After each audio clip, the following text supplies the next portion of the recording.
Well, it was bound to happen. If you are a fan of Stine Has Issues last week, you notice that Facebook somehow accidentally didn't allow us to run our Facebook podcast live. What are the odds? Didn't make any sense to me. Everything's been running smooth up to this point. They were actually allowing things to happen perfectly, like good old-fashioned used-to-be Americans. Free speech was a place that we could all have access to, and then you got to observe what people were speaking and then choose to agree or disagree. And that, my friends, is what the First Amendment was all about. Well, anyways, we had James Lindsay on last week, and he, of course, is an expert on CRT. And so I just wonder if, oddly, his name listed in the titles might have caused some of our issues. We don't know. But here's what we do know. It's another Monday night. It's 7 o'clock. It's Facebook, if it's working, and it's YouTube, which so far has been running smooth. If you are a first-time viewer, watcher, listener, and paying attentioner, you're going to dig tonight's show. If you are a regular, you already love it. You don't even have to watch, but we need you to. And if you are somebody who came on just to hate away or be a bot that's trying to hit on my fans, which happens every week, stay tuned. We're just going to erase you, but not before we mock you. This is, in fact, Stine Has Issues, and a very unique podcast with a very special guest. But before we get to that, why don't we just slowly ease in with some beautiful, melodic, sweet, almost Zen-like music that sounds, if I remember, kind of like this.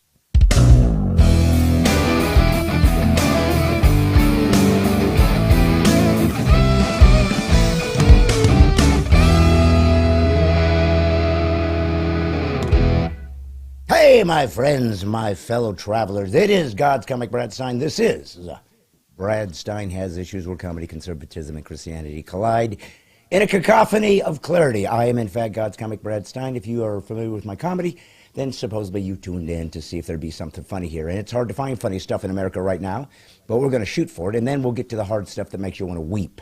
Meanwhile, I have my sidekick, producer, and pusher of buttons, Wyatt Leroy Stine, my first and only son, who came from the ethers by literally exuding from my loins. Son, how are you? I thought there was a joke we were missing last week. There it is.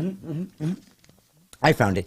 I didn't want to waste it last week since Facebook didn't allow us to air anything. Oh, I'm sure your audience was so distraught at losing out on a loins joke. Listen, they showed up and they jumped over to YouTube, and YouTube suddenly got all kinds of subscribers and followers, so maybe they shot themselves in the foot. And that assumes that Facebook has a foot. They could just be a robot, and robots more likely don't have feet. Why? I mean, they're called Facebook, not Footbook.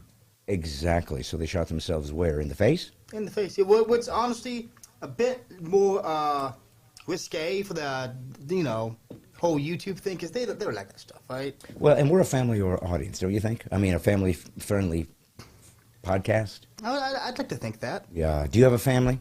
Not yet, no. Okay. You're looking... Well, I mean, I have you family, but not me family. Right. But you're going to have a family someday, don't you think? I hope so. Yeah. Get yourself a wife, a gal. A what? A gal? A gal. Never heard of that? I didn't hear a gal. I heard gal. Oh, no, gal. That's a term for girl or... No, I know it is. I'm just surprised you didn't say it. I did. You said gal. What did I say? Gal. No. The correct mispronunciation is gal. No, because gal still has an L sound. You had no L sound. Wyatt, if you're going to mispronounce it properly. Gal. Are you telling me that I'm mispronouncing your mispronunciation? Yes. And it's not boding well for my people who are watching.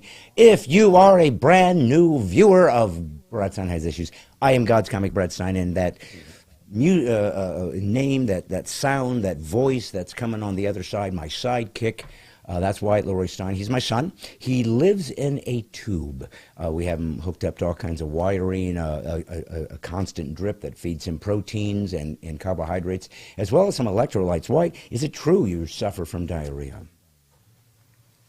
I believe it's pronounced diarrhea. Well, that's if I'm mispronouncing it properly. But I didn't. I pronounced it properly, which made it a mispronunciation not make sense. But I appreciate you bringing it up, keeping people up to speed so they can follow along, son. Yep, because, man, we are going at a lightning fast pace here. Hard to keep up, huh? Yeah, well, you usually do. You're a good keeper-upper. Yeah, I'm talking about the audience, though. Like, we were, what, 2 minutes in, and then the first lone joke? Like, come on, man. Tone it down a bit. It wasn't really in the... I mean, do you consider the preface when I'm leading us into launching the podcast, does that really count as the full episode, or is that kind of a teaser? I mean, it literally is in the episode. Yeah. Teasing. Do you like to tease? Did you tease when you were growing up, son? Did you do a lot of teasing at children? No, I grew out of that when I was pretty old. One of my teeth all came in. Aw. And all your teeth have been in now, or? Yeah. That's what the doctors say, at least. And you still believe in doctors? I haven't been given evidence to contradict that belief. Oh, you don't remember COVID? The doctors still exist, even if they're not legitimate. Keep it going. You can finish that mispronunciation. Legit. But there was more. That was the proper mispronunciation of legitimate. Look, everybody knows that the pronouncing things is not my strong suit, especially when I'm in a constant state of almost hacking up a lung. He is. You know, my son's got a little bit of a cough. It's a drip. What he likes a little bit. He calls it a back drip. Is that what you call it? Still a back drip? That's the scientific name, according to my legitimate doctors. There he goes, back to the doctors. See, my son still is an optimist. He lives in a utopian world where truth actually still exists. What gave you that inkling that you could count on bureaucracies and red tape and control of the government over even actual medical advice? Son, why do you still hang on to the old-fashioned world that has been fully and completely unmasked and proven to be a propagandist dream? Because thinking of the truth makes me feel sad. Doesn't it? And cough even more, even without the drip? Oh, yeah, definitely. Well, listen, last week, Wyatt, and if you don't know, you're new to the show, let's say. And by the way, this is a jump right into it podcast where we're not going to be discussing the audience as much today. And the reason it is, I wanted to, but Wyatt said, no, I don't want you to talk about anybody. I have revoked your iPad privileges for the day. See, he did, and here's what he told me, and you guys tell me what you think. He said, Dad, I think you talk, I love the audience. He said that. He said, we need to be grateful they're there, and we'll bring them up. But, maybe we shouldn't spend 20 minutes telling the audience who showed up, because if they're there, they already know they're there, and they don't need to be told they're there, especially if they commented, because the only way I know nobody's there is that they comment. Well, if they commented, they're there, so for me to say they're there is redundant. Now you're getting it. All right, now I already did. Well, a psychologist told me that once. Here's what's interesting. Last week, and again, guys, I hope you watched last week. We're trying to, hopefully we fixed the issue and why it took the podcast and stuck it on Facebook so that you could still see it on Facebook. But if you don't know, Wyatt does double duty. Yes, he's my sidekick. Yes, he's my producer. Yes, he's my engineer, my director, my producer, anything and everything that makes this podcast fail regularly, it's on him. But he also does school online. Do you love doing online school, son? Yes. Yeah. And is it because the teacher doesn't have to look at you while you're sitting there in boxers and eating popcorn? That is a plus. Are you still wearing boxers when you go to school, son, or have you moved to something else, perhaps? Yeah, briefs. Yay! Well, see, now nobody wants to see that. I know I don't, and you guys have never seen Wyatt, and yet I'm sure you can be disgusted and even trying to picture Well, this why do you voice. think they call them briefs? Because you want to see it for as brief a time as possible. Boy, have you got that right. And by the way, that's a great line, son. I might even be able to use that in my line. Please don't. Why? You want royalties, don't you? I'm not saying royalties, but if there happened to be a check in the mail the first of each month, I wouldn't look back. Okay, so royalties, yeah, I'm asking for royalties. I got confused by the last phrase that was so incoherent. See, I think we're going to make this theme today, mispronouncing words that normally just flowed off of our tongues, and now they're all confusing. And it could be because of gas, 5G, or chemtrails have seeped into our studio, caused us to be befuddled, clouded in our minds, and so we can't speak clearly, and perhaps we're not even here, Wyatt. Maybe this is a dream. Maybe we're a brain in a vat. A vat of what? Also, is every... He's using his cough button. Isn't it great we invested in that? Yeah. Cough buttons are what, So- 38 bucks? Yeah. Also, is it everyone in one brain, or does every person have their own brain? Their own vat. But one brain? So everybody has their own vat, Mm. but we all share the same brain. How big is that brain then? Well, I mean, if you've looked around society in the last number of years, you notice that whatever brain is out there isn't being utilized very effectively. Okay, then why do you need so many vats for it? I mean, you think it'd be more efficient to just, instead of having a couple billion tiny vats, just get a giant, like, Olympic swimming pool-sized one. Dump all the juices in there and call it a day. You know, what they've said is that over the years, and I don't know how accurate this is, and why would there be any accuracy anyways, because accuracy is irrelevant in this day and age. But what I've heard is, at times, and maybe, again, they've re-evaluated this, they said that we usually only use, like, what, 10% of our brain? Is that what you heard? That's a common misconception. If we really didn't use 90% of our brain, people wouldn't get debilitatingly crippled if they lost parts of their brain, because they wouldn't be doing anything anyway. So you're saying that when people lose parts of their brain, it's that 10% they were actually using in the first place? Yes, conveniently, every single person who has ever had a brain injury, no matter where, just so happened to hit one of that 10%. Oh, yeah. Well, listen, if that is the case, and let's just pretend it isn't, let's fudge our numbers. Let's say we use 30% of our brain. I don't We care. use 100% of our brain. That's why we have 100% of a human brain. Oh. So you do think we use it all? I mean, I guess It ruins the joke. Let's put it to you like that. Because I was Well, going to say if we're listen, only listen. using 10% of our brain, I can't- then we can have a normal-sized brain and everybody can share it because we're only using 10% anyways. But if you're using 10% of a brain and it's still normal brain size, our super mega brain using 10% of its power would still be a super mega brain. No. It's just a really, really bad one. No, that's not true, and I can Yes, prove it it to you. No, what weighs more? A ton of lead or a ton of feathers? Well, the feathers, of course. Because it's not just the physical weight of all of that feathers. You also have to deal with the emotional trauma of what you had to do to those poor birds. Yeah, yes, but if we're only using 10% of our brain, we can black out the part that was plucking the birds, and thus we can escape the scrutiny that we would impose I upon guess, ourselves. but what does that have to do with our super mega brain? Well, what I was trying to say was that if we're only using 10%, then we would only need a normal-sized brain, and we all could share in that 10% and just take turns. No, again, if we were using 10% of our brains, wouldn't it make sense that our brains would be 10% as big, and then we just use all of that? What's the point of having all this gray matter if 90% of it is just wasting away? What if we're only using 10% of the vat? So does that mean 10% of the billions of vats, or each vat is only about 90% filled? You stumped me. I don't know. I just wanted to bring up the brain in the vat. I thought it was I an know. interesting philosophical construct, and I thought Is maybe... it though? Because so far, the only things that we've gotten from this is that apparently it's more efficient to just soak a giant mega brain in billions of tiny, I guess, beakers of mysterious brain juice liquid, Yeah. as opposed to just, using a regular sized brain, putting it in a jar, and calling it a day. Well, I guess you've completely and utterly destroyed any potential momentum on the brain vat repartee. There was no momentum. No, you're right. It fell flat immediately, and I was begging you to jump in somehow and fix it, and you didn't. You made it worse. You're right, and that's how I fixed it, because now the audience has something to talk about. And you don't think they are typing away, son? Oh, I know they're tapping away about how forced that joke was.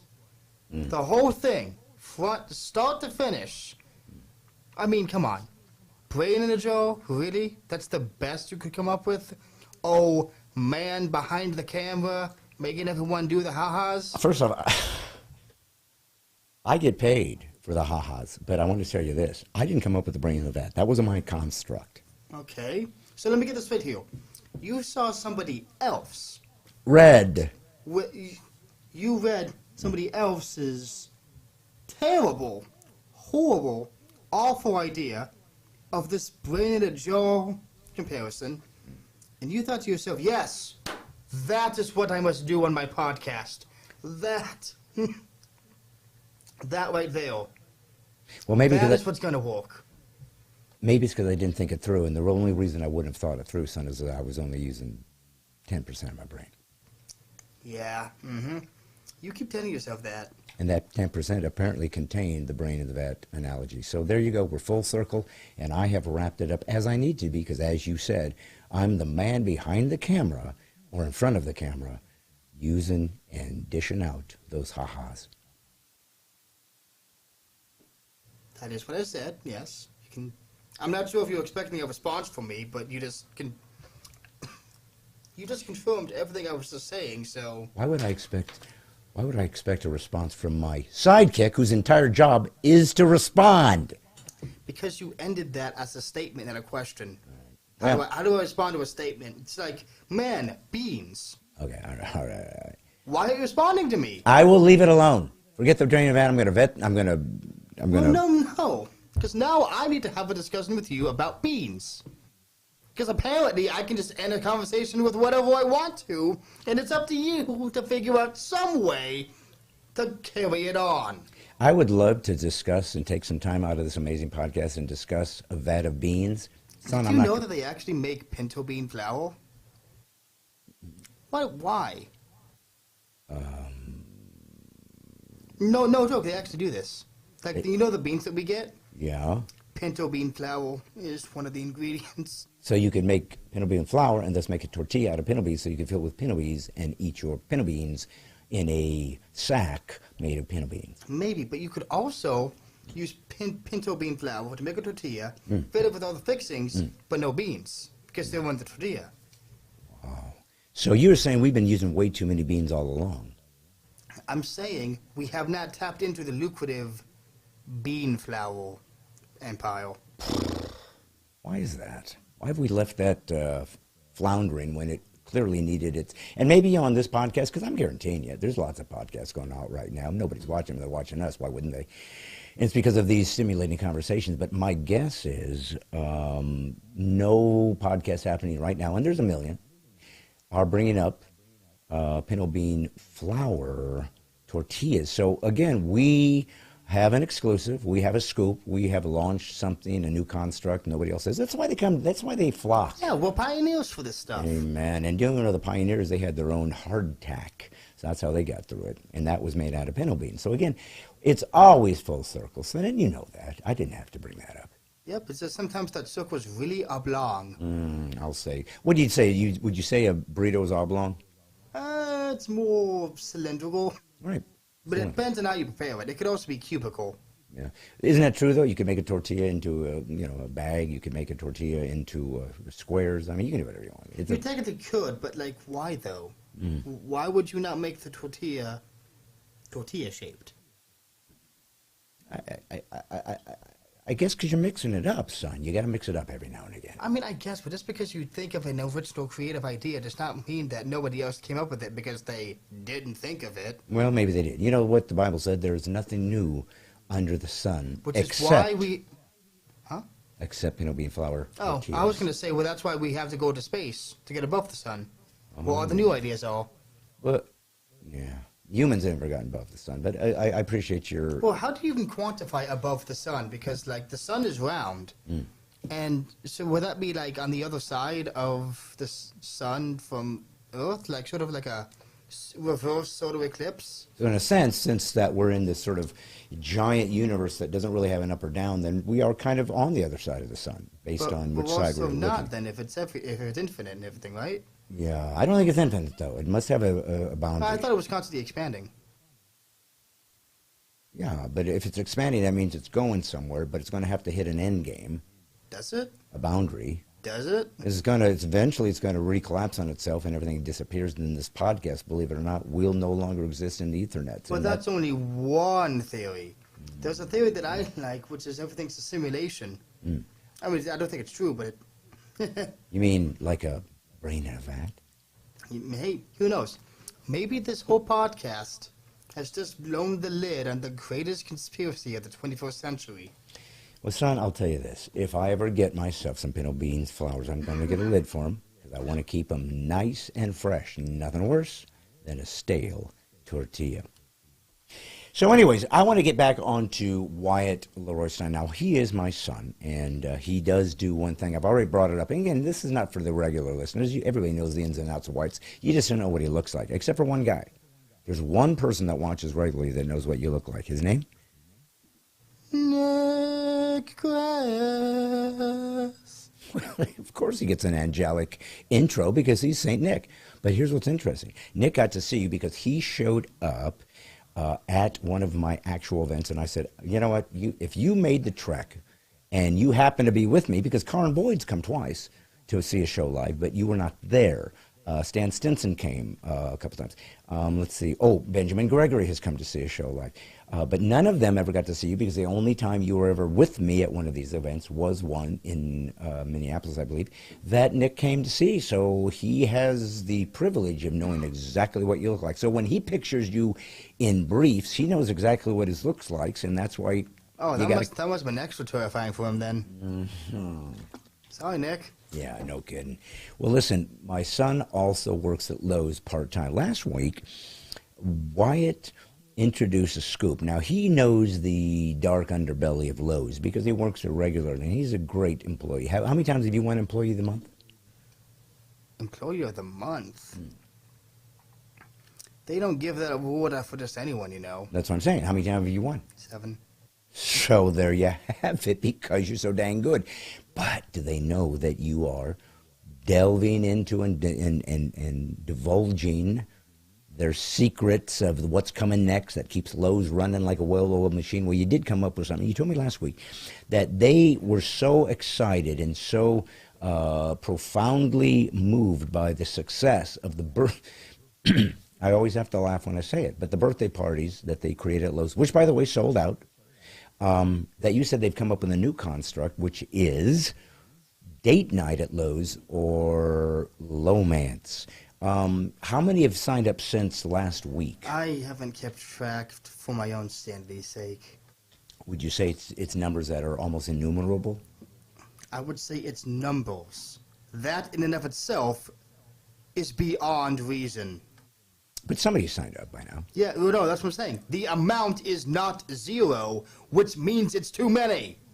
Well, is there posters up yet for it? Does anybody know if they've done a big email blast? I think they're only advertising it on the website right now.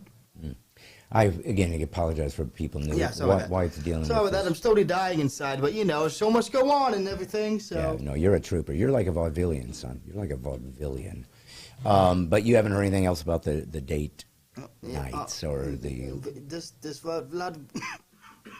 There he goes. Does Vladimir mean like Vladimir act? You know, the silent movie thing? Are you telling me to shut up? No. And let you talk? Is that what's going on here? No. Is that what's going on here? Wyatt, those were silent movies. Vaudeville was live gatherings where people would go to these centers, these performance arts centers or vaudeville theaters, and they'd watch live performances. Marx Brothers were on it, W.C. Fields, jugglers, singers, right? I always thought vaudeville was like silent movie live action performance stuff. No.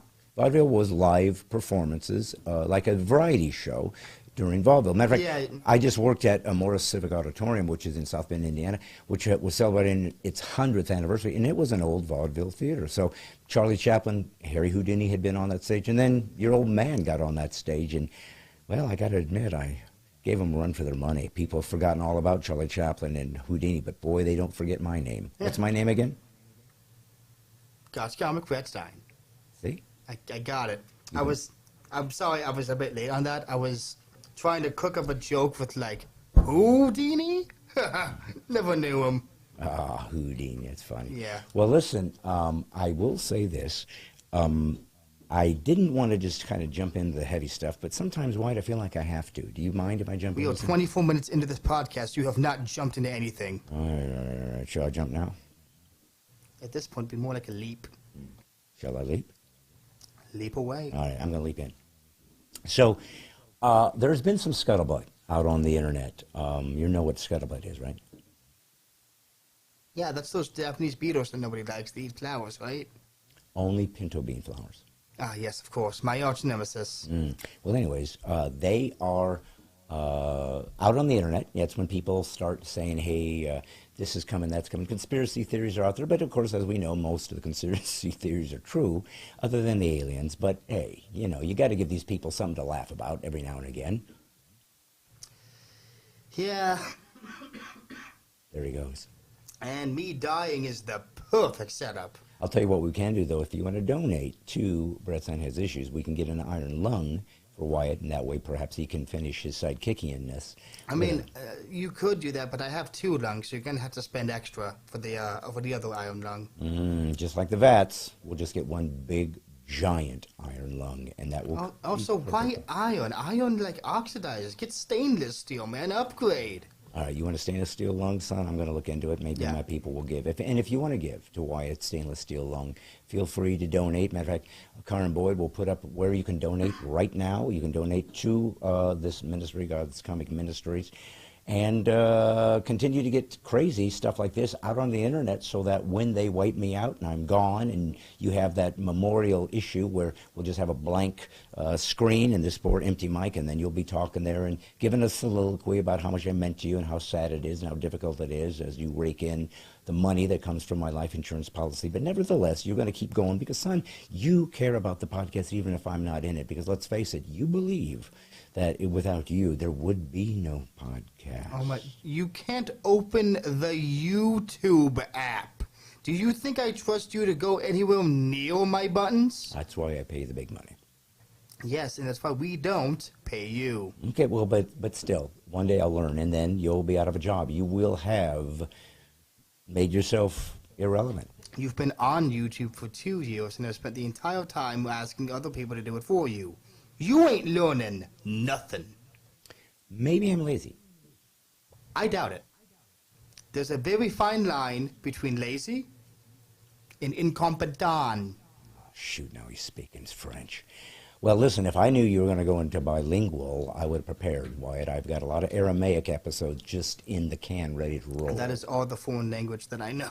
You know incompetent? And that's it? Oui. Okay, well, you just showed your ignorance. You had 2 French words that you did within. I was just guessing on that one. I know. I've seen it used, and I assumed what it meant, and I guess I got right. Well, you did. You nailed it. I'm so proud of you for that. But I did want to say this. So, we're talking about scuttlebutt. We're talking about the internet. We're talking about what's out there. And if you got... now, see, Wyatt, I'm catching it. Hey. That's my gimmick this episode. Get your own. Good point. Maybe I'll just... I don't know. Maybe I'll get some... I'd throw you a lozenge, but I kind of ate the last one. Yeah, or sucked on the lozenge, which is superior, but nevertheless. Well, I mean, listen, it's about quality versus quantity. Good point. Do you want it to last, or do you want it to work? There you go. And clearly, being Stine Has Issues, the last thing we wanted to do... is work. Exactly. So here's what I was going to say, though. In the scuttlebutt that I've been looking, I've been watching different podcasts. I've been watching mainly Twitter, some Instagram folks that I watch, follow. And here's what I'm hearing out there in the netherworlds, and that is that they are beginning to say that they're going to bring back in October masks. I don't know if you've heard of this, but apparently there's some new variant in Canada, of all places, that's going to seep out into the U.S. and around the world, which is shocking to me, because if you haven't noticed, nothing's getting out of Canada. Nothing is getting out of Canada freely. That's for dang sure. They're keeping everybody locked down and have from the get-go. Matter of fact, Danny Herring is still locked in her bunker as we speak. I'm afraid to even bring up her name in case Trudeau goes looking for her. But nevertheless, she's got plenty of ARs and, if I'm not mistaken, a stainless steel lung. So she's ready and raring to go. But Canada has some variant that they've noticed and they looked at. They've tried everything, by the way. They said leprosy's coming back, this and that. But more importantly, they know that COVID worked in the past, and because most of America and the world has proven they're stupid, foolish, and self-imposed slaves, they're going to jump right back in. And here's what I find interesting, why. Many of these people who are very conservative in their point of view, as am I, are saying this. They said, hey, we're not falling for this again. We aren't going to comply for this again. We're not going to do this again. And that was kind of a double-edged sword for me. It kind of hit me in an odd way, and I'm going to tell you why. Because as you guys know, back in 2020, I had a famous clip of me walking through Chicago O'Hare Airport. Chicago, of course, a despotic city. And I wasn't wearing my mask. And I took a video of me doing it. We posted it on Facebook. And it was me walking amongst all of the, I don't know, the Philistines who were wearing their masks without thinking twice. And I, as I've said on many times, I was hoping this would inspire people to say, he's right, we shouldn't do this. This is not what we used to do in America. We need to have freedom. If I'm sick and I want to stay home, you should. And frankly, if you want to wear a mask, that's your right in a free place. But you should have been wearing it all along. Every time you had the flu, every time you had anything, you should be wearing a mask. You never did. So again, once again, you just fell for some crazy, and you complied. They proved who would quickly bow the knee to bail. So here we sit with apparently another variant coming out, so they can get people back on masks, get people back to telling people who won't wear masks that you're bad, that you're killing grandma, that you're evil, that you're not neighborly, that you're not Jesus, that you shouldn't work, you shouldn't be able to go to stores, you should die in hospitals. This is what they told us. Now, once we got over all this, we saw all these articles of these same people come back and say, listen, we didn't know any different. Just leave us alone. We're sorry. We didn't know any different. All we got was information. We did the best we could. And I said to them, it's interesting because I got the same information you did, and yet there were millions of us who said we're not playing. So if we got the same information and you chose to submit yourself to government tyranny, and those of us who chose not to, tells us that the information had nothing to do with it. What did have something to do with it was whether you were going to see the ruse and not fall for it. Because I said this from the very beginning, and if you look at the archives of our podcast, I said this from the very beginning. If we all stood up from day one and said, we're not wearing your mask, you can mandate all you want, we're not doing it. We're not wearing them to get on a plane. We're not wearing them to open our business. We're not wearing them to go to church. We're not wearing them at all. So we're going to take a risk, but what we will be is free, and we're not going to play this game again. And I said, had we done that from day one, we would have simply lived our lives, and we would have been one of the few countries that showed that we're not going to get some extra sickness, we're not going to die, and those who do, and some did, it's going to be because they were usually obese and over 75. I don't want those people to die either, but they had a precondition which caused them to be more vulnerable to this thing, where the rest of us simply were going to go on and get it, as I did, and then live your life just like most people do. So what I wanted to describe about these conservatives when they said, hey, we're not doing it this time, I said, you mean you did it last time? So this is exactly what I was saying to you guys from the very beginning.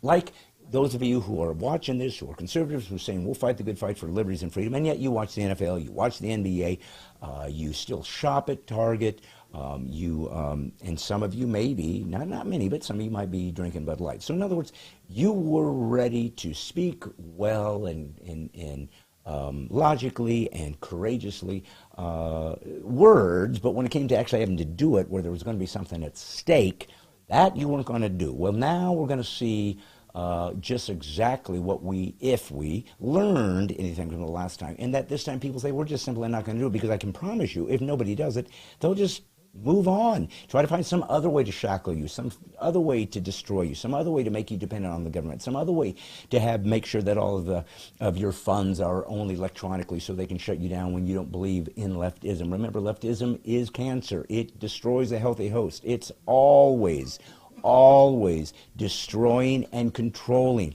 It's also systemically narcissistic, so it always lies, and it always accuses you of what they actually are. Well, here comes the chance for you to decide in real time if you are going to say, not this time, we're not going to play. And what I'm looking for is the mighty 10,000. Now, these are people who subscribe to the Militia of the Mind. You go to bradstine.com, you simply say, I want to join the mighty 10,000, be 10,000 Americans who are saying, I stand up and say, I'm an American, I'm willing to take a risk this time, I'm willing to say I'm not shutting down my business this time, I'm not wearing a mask this time, I will not take a vaccine this time. This time, we are going to be Americans, we are going to actually rule like a republic, and the people will be the government, and we will decide what you will hinder us from and where our liberties will be thwarted. We will make that decision, certainly not a leftist bureaucrat who is completely and utterly beholden. to China, to the World Economic Forum, to the CDC, and every other leftist bureaucracy, propagandist, and certainly someone who wants to rule the world by making you nothing but a peasant. Well, it's time for the peasants' revolt. So I'm going to ask every one of you to share what we're doing, and try to get yourself 10 people that you will say, hey, join the mighty 10,000. 10,000 people who will say, we will not comply. That way we know who you are. It's $3 a month, but it's going to allow you to have access to more content that we're going to provide and things along that line. But more importantly, you're going to see you're not alone, and you're going to see that there are others doing what needs to be done. So you'll have some, hopefully, inspiration and some courage, I hope, to continue to fight the battle, because you will not be alone. You will have a place to go to see others doing it, and we will fight with you. You know what? I think it's important that you understand that when I call out these people that lied to us, that destroyed us, that literally lied to Congress like Fauci did. We have the proof. It isn't hyperbole. It's not conspiracy theory. It's not right-wing rhetoric. That you call them out by name because they're your enemy. And it's funny because people say, well, wait a minute. I thought you were a Christian. Yeah, I am. I said, well, I thought you were supposed to love your enemies. I am. I thought you were supposed to pray for those that despitefully use you. I do, but it didn't tell me what to pray. So you know what I pray? A, that they get saved, and B, that they are held accountable to the lies. I hope that this time the middle ground Americans will, in fact, join us. I don't have to talk to a true conservative because you guys aren't going to play. I certainly am not talking to the left because they are all in. They're either so foolish, so stupid, so completely and utterly myopic in their view of how the world works, and so in need of a government to control them and to take care of them because they're childlike. Again, systemic narcissism. Thinking like a child is what these adults have. Now we have CEOs of corporations doing it, so it makes it much more difficult, but we can survive, we can thrive, we can take back freedom if we simply don't put money into their coffers. So I do call people out by name if they're my enemy. To say that you love your enemy doesn't mean you're not allowed to speak about your enemy, or how would you know who they are? How do you know that how could you love your enemy if you didn't have one? They're going to exist. And I want to show you something from the Bible. I bring up the Bible because it's the Word of God. It is the greatest book ever written in human history. It is the most unique book in history. And it gives us the marching orders that the Founding Fathers said we were going to need if the Republic is going to survive. And the number one thing it said it needed was God. You had to love, believe, and bow to God. That's what the founders said, or the Republic won't stand, because you have to become a self-motivated moralist. You have to take the morals upon yourself and behave in such a manner that we know by your fruit you're actually one of us. So in this interesting post that I've never heard anybody speak about, ever, and I've gone to church my whole life, is 2 Timothy 4:14, and it says this, what? Paul's talking about some things. Remember, the Bible was written by guys that were writing letters to people. He didn't know he was writing a Bible, but he did. And here's what it said. Alexander, not Mr. Smith, not Mr. Not to be acknowledged, not number 3, not some guy over there. I don't want to bring it up because I don't want to hurt anybody's feelings. He said Alexander the coppersmith, just in case you thought it was Alexander the pinto bean tortilla flour maker. That's not what he said. He said, Alexander the coppersmith did me much harm. He was calling out his enemy. This guy harmed me. Now, he didn't say take up a gun and shoot him. He didn't say take up a sword and shoot him. He didn't say go hate him or spit on him or cancel him. This is only what the left does, because they are complete and utter totalitarians. Either they know it and they want to control the world, they want to destroy America and steal our freedoms, or they're so stupid and foolish and cowardly that they're not looking into what they're voting for. That's why I'm hoping the middle ground folks are going to jump on board this time so we can be free. But he said this, Alexander the coppersmith did me much harm. May the Lord repay him according to his works. He prays that God will bring justice. You're allowed to pray that prayer. I hope that he pays the full price for what he did, but let God do the work. I do my best as a human. I use the laws of the land that I have access to in the First Amendment to do what I can. First Amendment freedoms to act, behave as a free person. I'm going to do what I can do amongst my territory that I'm responsible for, but I'm going to call out my enemies. I need to know who they are. You need to know who they are. How are you going to beat an enemy if you don't know who you're fighting? My goodness, how do you beat in World War II unless you knew there were Nazis we were fighting? We had to know what was happening. So he said, May the Lord repay him according to his works. You also must beware of him. Be fearful of your enemy. Fight against your enemy. Warn people of the enemy. Let people know who the enemy is. And the enemy are anybody that will comply to this and begin to wear masks and vaccines again, and then begin to berate you again. We already know who you are. You've already exposed yourself. We want to see if you're going to flip this time and actually become an American again. That's what we're waiting to see. Because if you allow the Constitution to be breached and you give it away, you're not an American. You're just a citizen. That's the difference. Join the mighty 10,000. Join the militia of the mind. Identify as an American. You also must be aware of him, for he has greatly resisted our words. He's not listening to us when we say don't comply. Beware. Avoid him. Don't engage him, but call him out by name. At my first offense, no one stood with me, but all forsook me. May it not be charged against them. When I was in Chicago airport, walking by myself with no mask, I wanted people to jump in and say, "We get it, brother." All I got was people watching it saying, "Hey, good for you. You're doing what we should do. You're inspiring me." I don't need that. You forsook me. You didn't jump in. You didn't join. I did it when it mattered. I got record of it. When it mattered, when there was something at stake, when you were hated and reviled. This is what truth costs you. Real truth costs you truly. It's time to become an American again, or we can't survive. And that's why I had James Lindsay on last week. We got to see the academy, where they are literally creating not education anymore, but they are simply creating a propagandist network to create communist, Marxist activists out of our children. Call those school board members out by name and ask God to treat them as they deserve. These people are peddling pedophilia and pornography in schools. They need to suffer for that. That's what it meant once to be an American. So you might ask yourself, yeah, but if I do that, it might cost me my job. It might.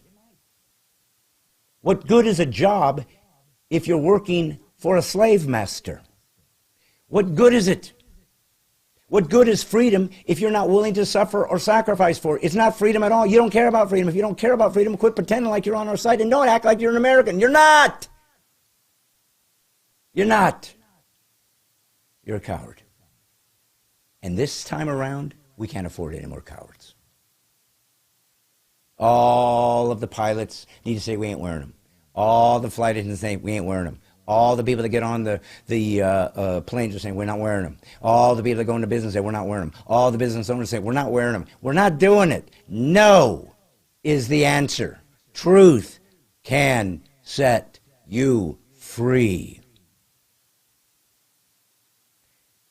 But that doesn't mean that some people might have to face consequences. But here's some good news. Believe it or not, after that rant, there is some good news. There are people who will help you and defend you if your religious convictions, and one of those religious convictions as a Christian, I can't speak for the others, I don't know your religious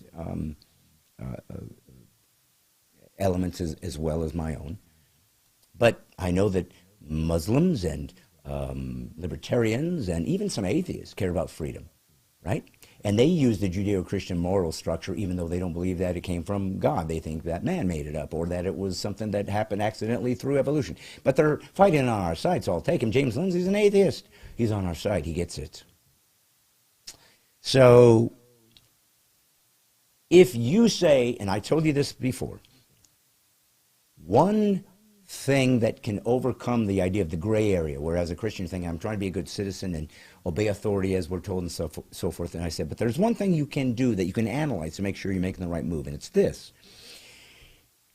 Is what they're telling me to do based on truth or lies? Is this virus real? Yeah, that's true. Is COVID a real virus? Yeah, that's true. Is it killing people like the Black Plague? No, it was a 99.8% survival rate. Is COVID going to destroy everybody and that we need to shut down the government? You need to give away and hand over your freedoms to the left so that they can control you? Because trust me, they will never wear the mask. They will never do anything. They'll take the fake vaccines and they'll continue to eat in restaurants without a mask, but you won't. That's a lie. If you don't do this, we're all going to be wiped out. That's a lie. If you don't stop driving in your car with gas, the world's going to be destroyed. It's a lie. The entire climate change is a lie to control you so that the West rids itself of all of its advances, of all its ability to thrive as a human, and allow some government agency, some bureaucracy, some totalitarian World Economic Forum to control you and to bring you down into the dust. And then all the people in Africa and whatever, and other third world countries for the first time could use gas to actually run generators that what might give them air conditioning, or more importantly heat, because more people die from cold than heat. They don't get any. They're going to die. They don't care any more than the vaccine makers cared that people were going to die. They didn't care. I know you're going to sue us, and I know it's going to cost us billions, but we're going to make 3 times more billions in profit, so we don't care if you die. This is true. It's happening. We have reams from the Twitter files to everything else that's being exposed. This is what's happening on this earth. But since I'm an American, and I'm in the United States, I'm most focused on my territory, because this is where I'm born, so I'm going to be focused on the territory that I can have potentially some impact. So the guest I'm about to bring on is in fact going to help you if you come up against some school board or teacher or boss or corporate exec or anyone else who wants to fire you or dock you, or do whatever they want to do to demean you and destroy you and take away your livelihood. We're going to, as James Lindsay said, sue the pants off you people. We're going to bury you. We're going to Bud Light you until you realize, no, the people have the power, and without us, you are nothing. All you billionaires are billionaires because the people bought your stuff. We're not doing it anymore. That's truth. That's how we fight. That's what the militia of the mind is. Join today. Share this today. Get on today. Get 10 joiners that you can tell me join because you turn them on me. I will have a special gift for you. We'll get to that later.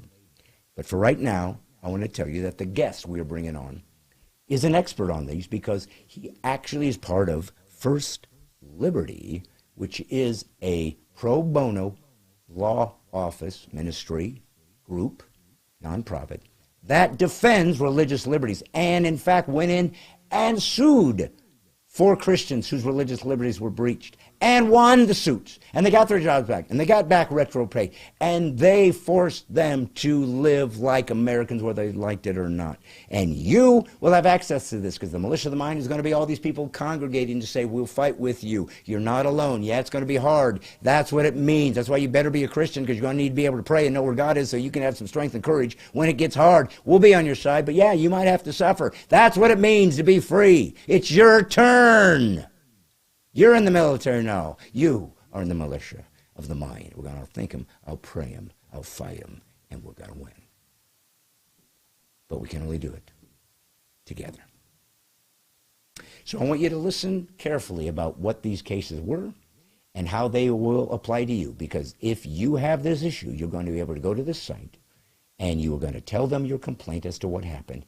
And if the case is good, it's got to be good. There are parameters to prove that this is, in fact, a breach of a First Amendment right.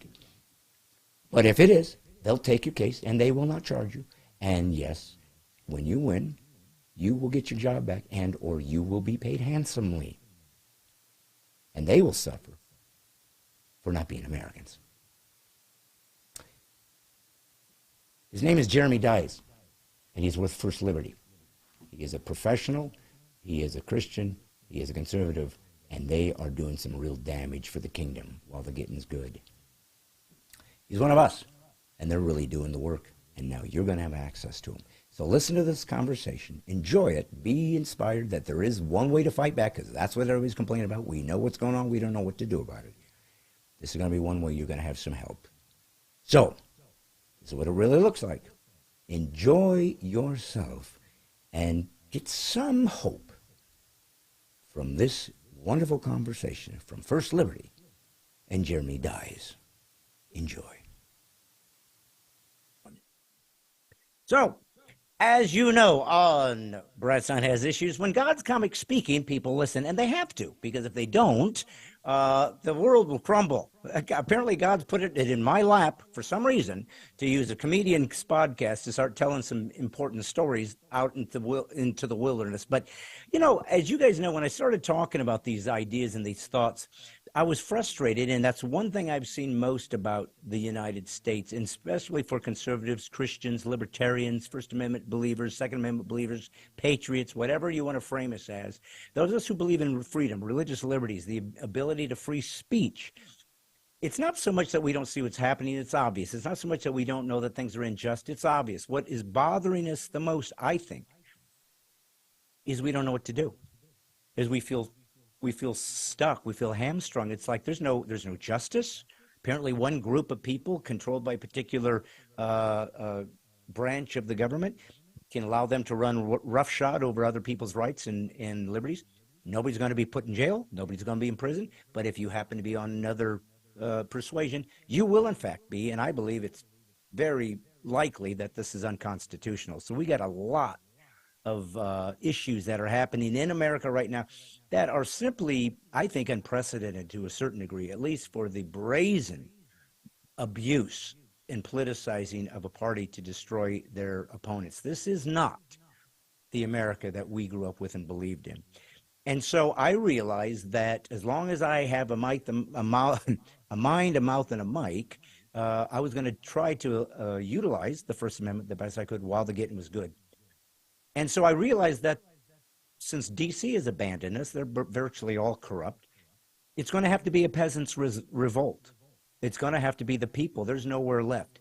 Yes, we still have a constitution. Yes, we still have access to, apparently, the freedoms given to us in the Constitution.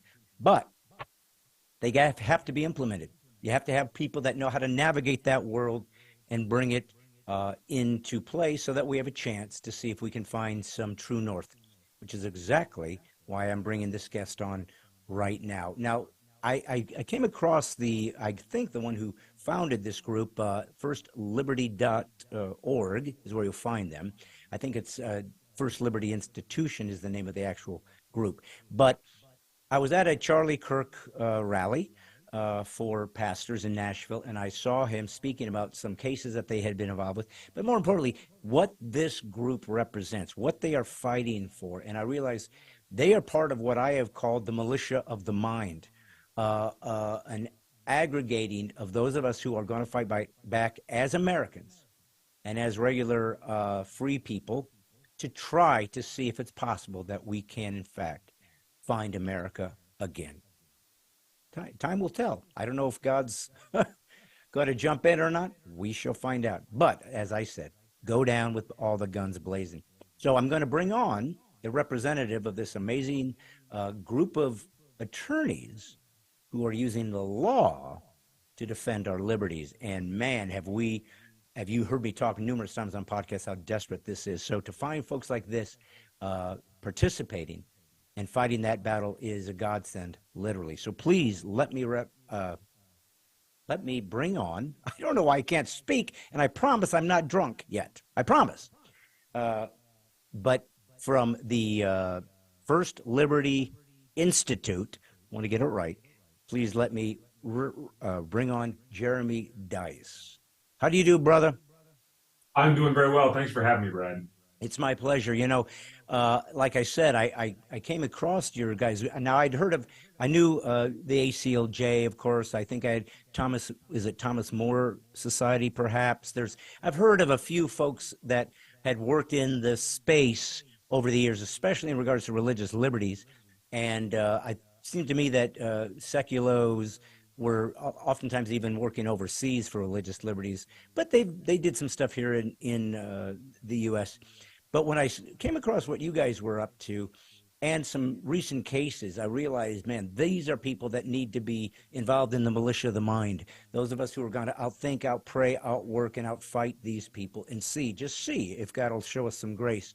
So if you don't mind, just a quick synopsis about your group, why they were founded, what was the purpose of them, and how effective do you think you've been up to this point?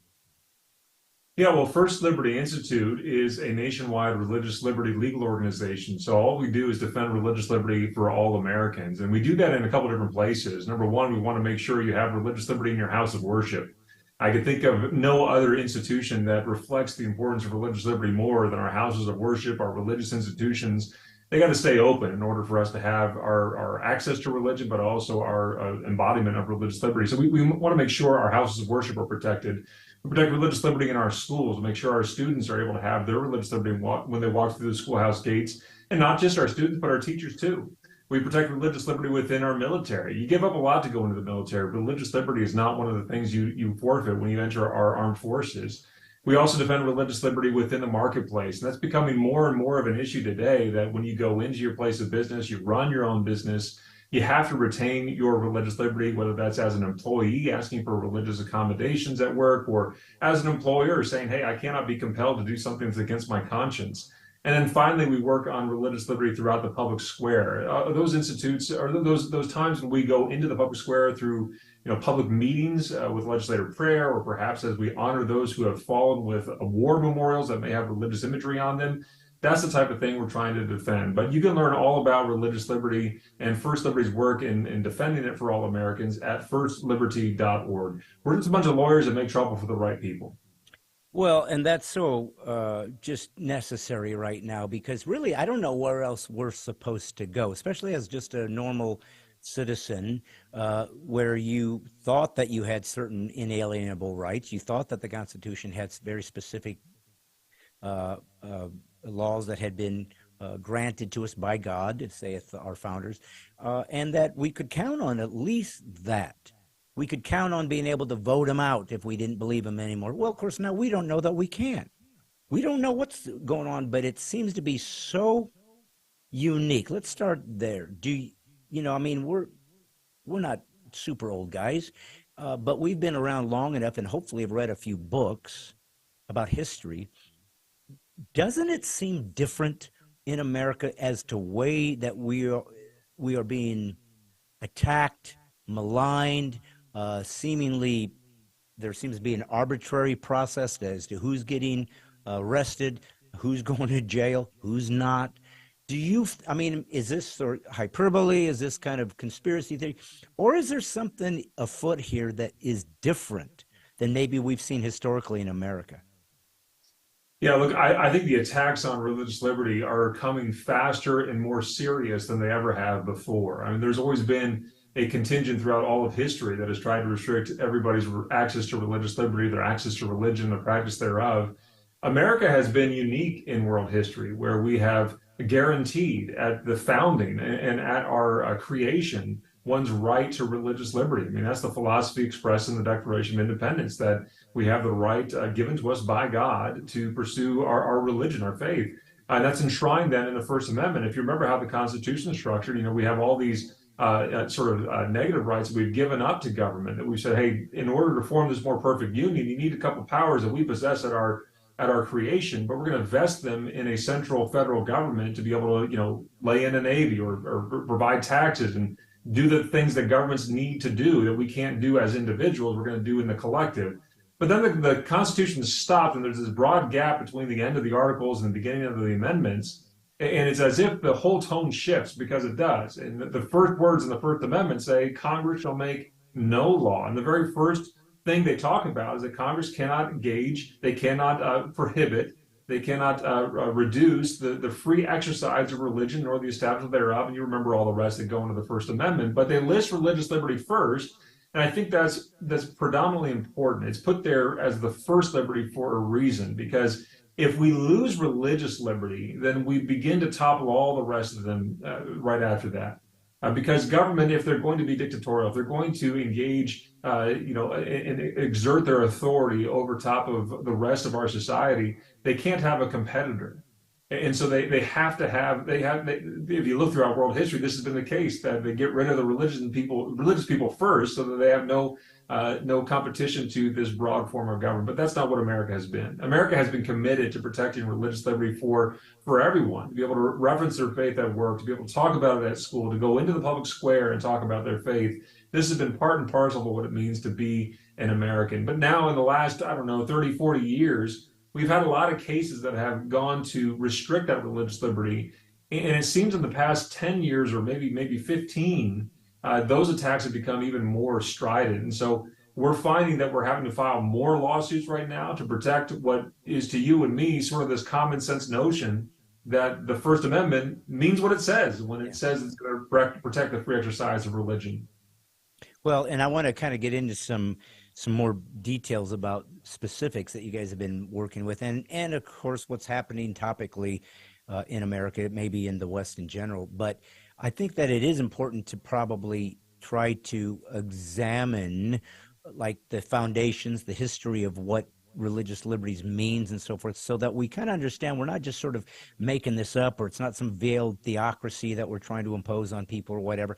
I've always said that the First Amendment, as far as I can tell, and the first line of the First Amendment is, if there's a sacrosanct phrase in the Constitution, in the Bill of Rights, that's it, because it's not really about religion. In the broader perspective, it's your conscience. It's the way, it's your philosophy. It's kind of like the religious liberties applies to atheists. That's how I'm going to live my life. And as long as it doesn't do something unconstitutional or illegal, you have access to that. But there seems to be a loss of memory as to the Judeo-Christian ethic that was the foundation for these ideas, that gave us a true north that we couldn't deviate from. And we found that, I'm trying to remember, and you'll know this, whether it was the original Roe ruling or perhaps it was the gay marriage. I'm trying to recall. But the justice that did the opinion on that said something to the effect, I'm paraphrasing, that, we believe that, you're supposed to sort of achieve, reality is whatever you make it to be, and it's kind of your perspective. That's what pursuing happiness is. It was a very relativistic, postmodern view of basically a lack of a foundational moral thread that we could hang our hat on, that we could believe was where we have to go back to if we get confused. So if you don't have the Judeo-Christian ethic, you're going to have to draw this morality from somewhere. You're going to have to decide what is it exactly that we consider the intrinsic morality, the immutable morality.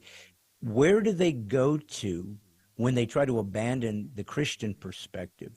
Is there a particular philosophy that you think is the new religion of the left that they're used to try to justify their morality?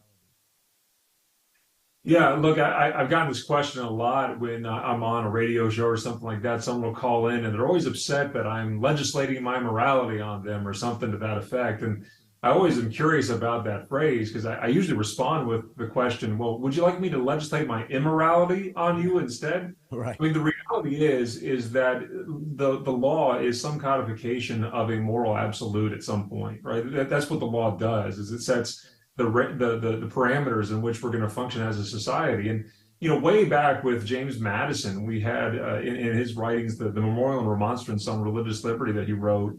And he talked about this concept that a lot of people may not agree with someone's religion. That's fine, but they cannot question his conscience, because what man just views as a duty among men at this sort of horizontal plane, what we see as religion just here on earth, we forget that it actually, to the person's conscience, is something that is mandated to the divine. It's this vertical relationship that we have. So what it just seems among men is sort of this horizontal relationship amongst people that is just, this to one man is his treasure, the other man is his trash. to that person, it could be the damnation of his eternal soul if he doesn't have the freedom to be able to pursue his religion. And so that's the foundation stone upon which we set the concept of religious liberty in this country, to make sure that what might be to you and me just a crazy thought in terms of philosophy, but to that person happens to be something that could condemn them to hell for all eternity. Well, we need to give them space to be able to have that function before they're divine, to be able to have that relationship with the divine. And that's why we allow that sort of religious tolerance and toleration. What has morphed over time has been this sort of desire to get to what's called neutrality, as if there is sort of this idea that tolerance means that there is a left, that there is a right when it comes to religion, but really where government needs to be is somewhere in the middle, taking no sides, maybe an umpire, if you want to use that analogy, that doesn't root for either team and just calls the balls and strikes. Well, that's a bit of a mythology. You really can't do that no matter what you do. Why? Well, because all law is an expression of some level of morality at some point. Right. And so the idea of tolerance means that it's not just like you're in the middle, some sort of mythical middle that you can actually achieve, but that you're willing to tolerate a variety of viewpoints. So for me as a Baptist, for instance, I'm happy to tolerate my friends in the Jewish community, even if I might think that they are wrong on ultimate matters of theology. Their space to be able to operate according to their conscience has to be protected.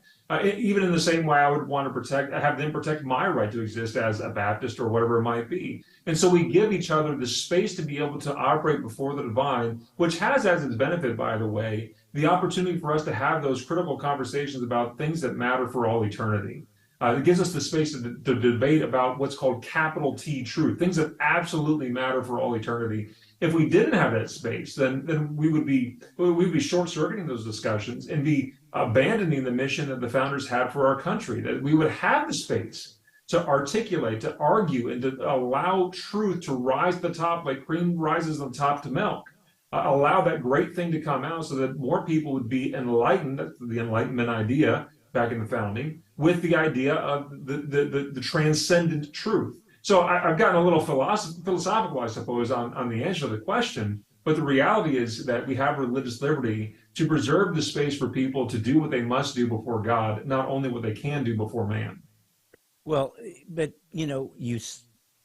we almost do have to qualify, well, maybe there's some religious nomenclature or some philosophical. Well, of course, because that's how human beings interact, at least in the West. I mean, we are a result of Athens and Jerusalem in cohesion, the logic, reason, all these amazing things that we got out of the Greeks that was sort of brought into play within theology and apologetics and the Christian worldview through Augustine and Aquinas and these great, brilliant thinkers, realized that we have to have some transcendent foundation that trumps humans, or it's going to be a free-for-all because it simply will become a power play.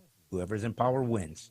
So we had to sort of say, and the founders did, we were given our rights through God. Now you can't take those away because they weren't given to us by somebody's perspective or philosophical idea. And I remember thinking to myself, how are they going to circumvent religious liberties, Jeremy? I mean, I remember thinking to myself, this is years ago before I realized they're just going to do it, and there's nothing you can do. But I thought to myself, well, how are they going to overcome the First Amendment, the first line? Because it's so clear and simple. It's not complicated. Congress shall make no law respecting the establishment of religion or forbidding the free exercise thereof. Very simple.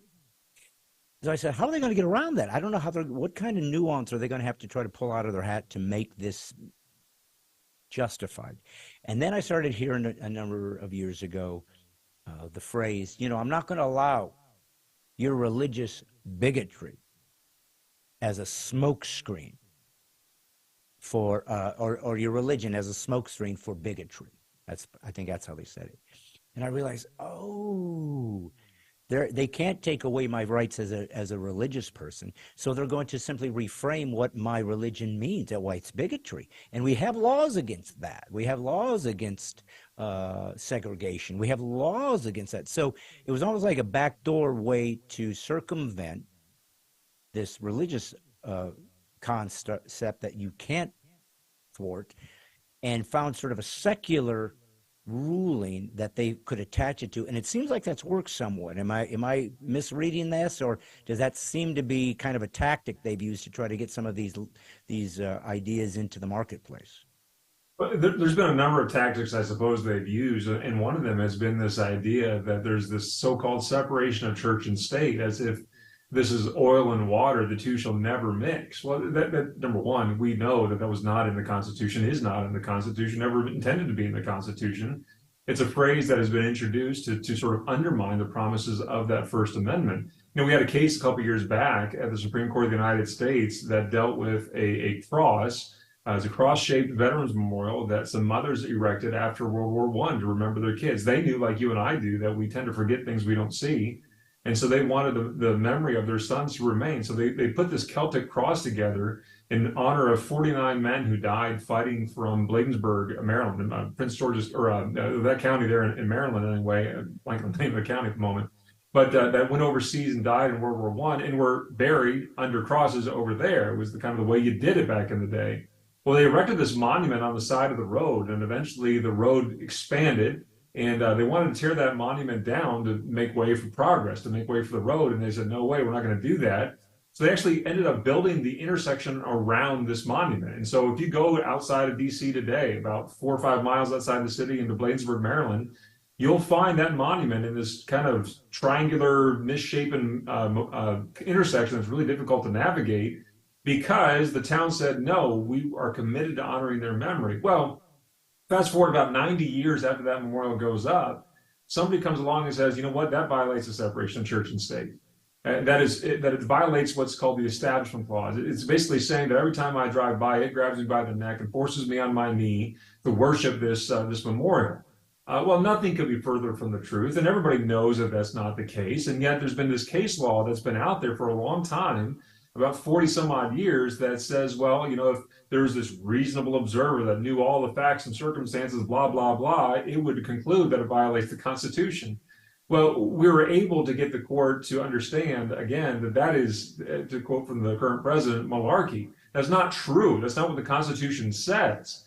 Instead, the Constitution allows these types of expression on public property. And if it didn't, by the way, the danger that poses across the country would be not to only bulldoze this monument. By the way, when we were in argument at the Fourth Circuit on this case, one of the judges suggested that we just simply cut the horizontal arms of that cross off and solve the problem right there, which was shocking that they would want to desecrate a veterans memorial rather than just allow it to go forward. But anyway, if that decision went a different direction at the Supreme Court, it would not only knock down the Bladensburg Peace Cross, it would go across the river to Arlington and start knocking down crosses in Arlington, and make its way all the way across the country until it got to La Jolla and went on top of Mount Soledad and knocked that cross down that honors the Korean War veterans out there. And so the danger that would pose is that any public display of religion, whether that's a cross or a Star of David or something like that, would be erased. But the good news is, because we took that case up and the American Legion was willing to be our client on that case and stand up for this important principle, all of those monuments are now preserved. And not only are they preserved, but the presumption is that they are constitutional. That's what the Supreme Court says, that now it's the job of those who oppose the presence of religion in public to prove how it is somehow outside of the historical context that we have used for our entire history of honoring people by these types of monuments. That's a huge reversal. It doesn't take a whole lot. It just means that you and I are willing to stand up and say, no, no, no. We're going to preserve the thing that has made us uniquely great as a country. And one of those things, one of the critical things that has made us uniquely great as a country, has been our nation's commitment to religious liberty. And we're not going to become hostile to religion. We're going to honor its place and its important role in American life. Well, and again, thank you for your service, because that's so crucial. And again, it's always going to sound self-serving. If you're a Christian speaking about having a monument saved that has a cross on it, you're assuming, well, that's because you're a Christian and you want to proselytize everybody. And that's really what you want. It's really about, and of course, as you said, just looking at a cross doesn't make me become a Christian. It might repulse me. It depends on how you see it. But I think because we've lost sort of this historical understanding of what it meant to be an American, what civics used to be taught, so we could have some understanding of why the founders created the way the way that they wanted our government to run and what should be expected of us. It seems as though we have gotten these sort of anecdotal ideas, these kind of things. For example, the separation of church and state. For anybody that's just halfway read anything, we know that that was a phrase lifted out of a letter that Jefferson had written to the Anabaptists in Connecticut about saying that don't worry, basically, we're not going to have some law that demands a denominational national religion, but in fact there's a separation of church and state so that the government will never interfere in religious life. And that got flipped on its head and somehow found, I think it was Blackburn, but he was a former Ku Klux Klan member who hated Catholics and didn't want there to be bus vouchers for Catholics in '48. And I think that was where he found that phrase, and that became basically the downfall of the freedoms that we just took for granted as far as religious liberties. But so it goes to show how history can be rewritten based on the whims of somebody who has an agenda. But I want to be fair, and I'm a Christ follower. I am bound to the truth. So I don't want to mislead or misrepresent either, and I certainly can have my own biases. I am a human.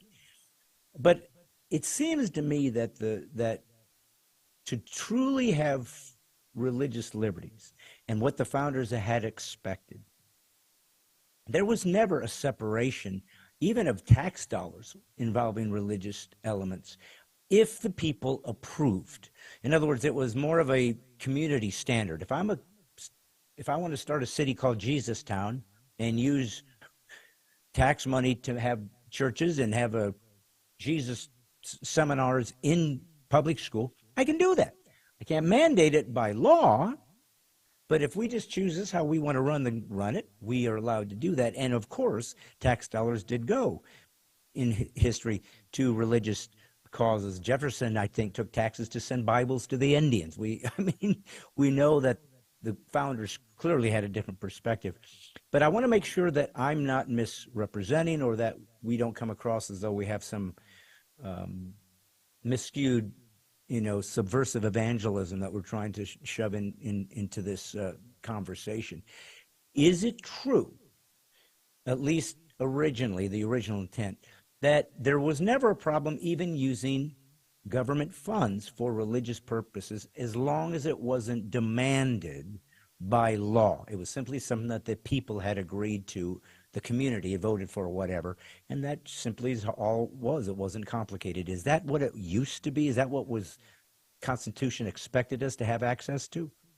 We've got a long history and tradition in this country of honoring religion's place in public life and its participation in that public life as well. So one of the first acts of Congress, by the way, after the Constitutional Convention, was to pass a resolution that allowed for the printing of the Bible. And it was very key and instrumental to the founding of this country, and the Congress wanted to send that message. The day that Jefferson signed that famous letter to the Danbury Baptists about the one that gives us that phrase, wall of separation, church and state, he went across town and went to church. That church was being held inside of the United States Capitol. So I don't think our founders feared the presence of religion in crossing over with the public life, including within our political system.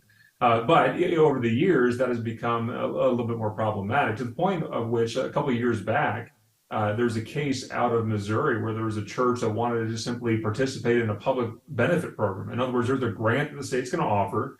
In this case, it was offering like chopped up tires as that mulch to be able to put on a surface to soften it so that kids falling off of the slide wouldn't have a concussion, right? That was what it was going to be used for at this church-run daycare. Well, they were denied, not because they didn't have a playground or because they somehow didn't meet the qualifications. They were denied participation in that public benefit purely because they were a religious organization. And someone said, well, that's a separation of church and state. We can't allow that. Well, the Supreme Court took that case up, and at the end of the day, they said, Missouri's wrong on that. You cannot exclude a religious organization simply because they are religious. And to do so, and this is Chief Justice Roberts writing at this time, he says that is odious to our Constitution. And I love that phrase because it reminds us that that type of hostility towards religion, saying that you are somehow second class because you're religious, that is odious to our Constitution. It is far from what our Constitution was meant to preserve. Instead, our Constitution was meant to say, look, if the YMCA or the local chamber of commerce is able to compete for this grant, you can't exclude a church or a synagogue just because they happen to be religious. And we see that playing out over and over again, whether that's churches that are trying to use public schools on Sundays when they're not being used by anybody else, but they can be used by the Boy Scouts or whatever community organization might be there at reasonable rental rates and all the things that would apply. Well, they've been excluded a lot from being able to use those facilities to be able to have worship services because they're religious. But those attacks continue to grow worse and worse. For instance, we've got a client outside of New York City right now that is a synagogue trying to move into a part of town, and that town simply didn't want them to be there, and so they initiated eminent domain proceedings. They wanted to take the property away from them to prevent them from accessing that community. Well, that's not just the only case. We've had several cases across, I'm in Dallas, and across town in Dallas, there was Canaan Baptist Church, which was an African-American congregation that the fire station across the street wanted to expand into their facility.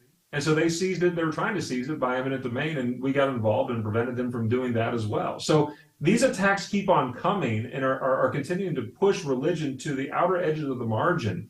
But the good news is, I don't want to paint such a dire picture here. These are all attacks, and they're true. You can go to firstliberty.org to read more about them. But the reality is, we're winning most of these cases. I mean, the grand majority of these cases that we bring, we end up winning. I'm not scared about the cases that I have in front of us, so I think we're going to win all or most of those.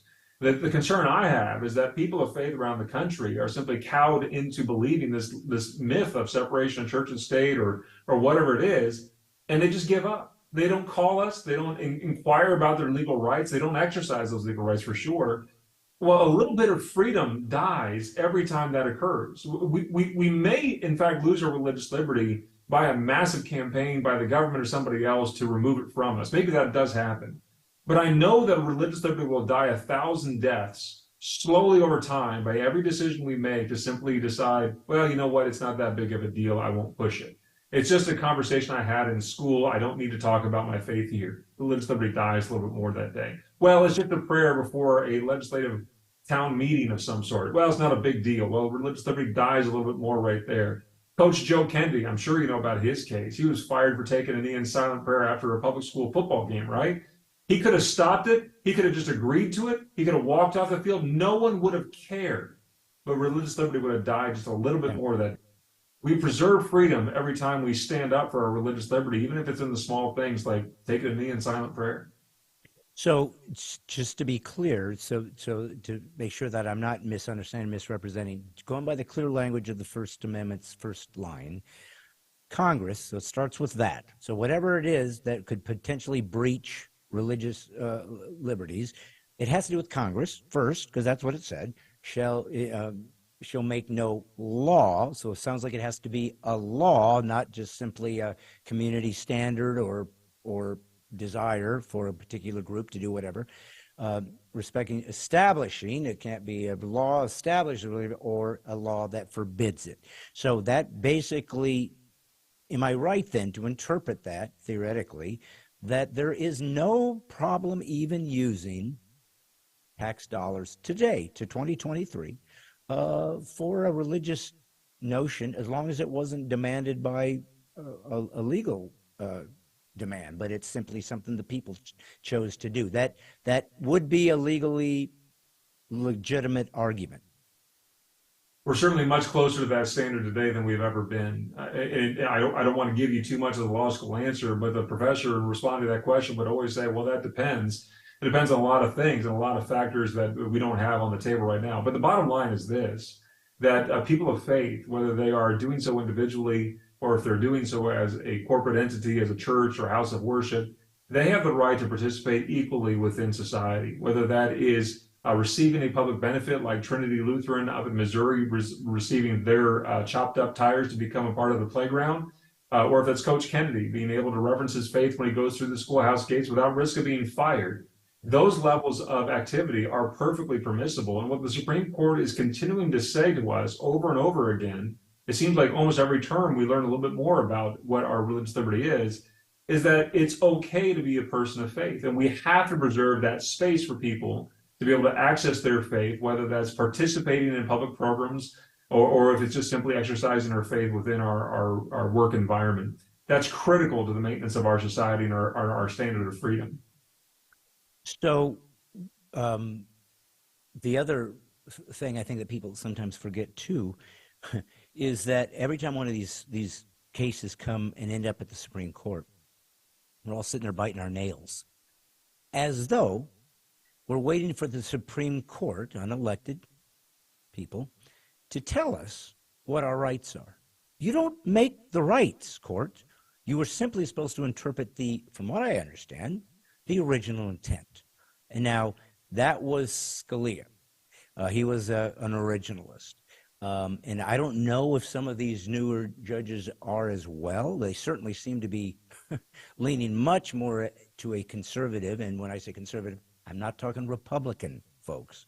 I'm talking about actual conservative, those who like to conserve reality, truth, wisdom, observance of history. Look what worked, what didn't. They want to conserve the good things. They want to conserve history. They want to conserve tradition. That's all it means. It's not afraid of progress. It's not assuming something is progress when we haven't tried it yet. And then when it goes haywire, we're stuck. That's the difference. But it seems as though we also give a lot of weight to the Supreme Court. I understand. They're the ones that can come out with this assessment. But even if they came out with something we disagreed with, the Congress can come back and make a new law or do some new, a whole new bill to circumvent them. That was what checks and balances was supposed to be. So don't you think there's been also a very uneven balance of power, whether they took it or we gave it to the Supreme Court, that really they weren't supposed to have all along? Does that make sense? Yeah, look, I think we've invested a lot into our Supreme Court and kind of forgotten that the rule of law in this country is governed not by the Supreme Court so much. It's their job, famously, as the Supreme Court said back in Marbury versus Madison, to say what the law is, right, not to say what they want it to be, right? That's the kind of the key distinctive there. We're governed by our Constitution, a written document that's not unambiguous. It's pretty clear as to what it means, and these words actually have meaning. Well, therein lies the rub. We're in a postmodern, post-Christian society today where words are fungible and don't have the same meaning that they had years ago. And so there's a bit of a philosophical debate within the legal community, and especially with the judges and justices in this country, about how to interpret the Constitution and how to apply it. But at the end of the day, ultimately, the people own that Constitution, not the justices and not the judges or politicians even. It belongs to you and me. That's why I think the 10th Amendment is one of my favorites, that if it's not been articulated here in the Constitution, it's reserved to the states and then to the people. We own it, and that's ours.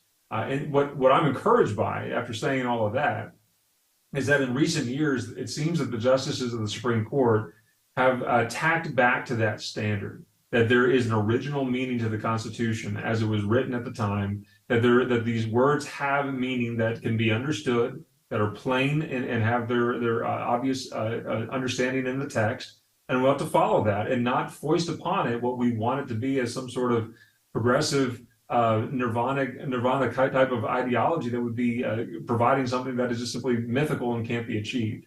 And so I'm encouraged by where we're at right now, and I hope that that will continue to be the case going on into the future. Yeah, and time will tell. I mean, one of the interesting elements about the Trump, administration, of course, was the Supreme Court. I mean, that was a godsend that he was in that place to provide those judges to fill those voids, to make these kind of calls. And, who knows? I mean, we don't know what the future holds, but let's give a little credit where credit's due. Not that long ago, the Supreme Court did do something rather shocking and I maybe unprecedented. They overturned Roe. How did that happen? What happened? That was it just the right, adjudicators came in and sort of rebalanced the scales? I mean, what in the world? I'll be honest, I never thought I would ever see something like that in my lifetime. So do you have any indication as to what made this crazy uh, turn of events from established law to, nope, that's gone. Well, what happened?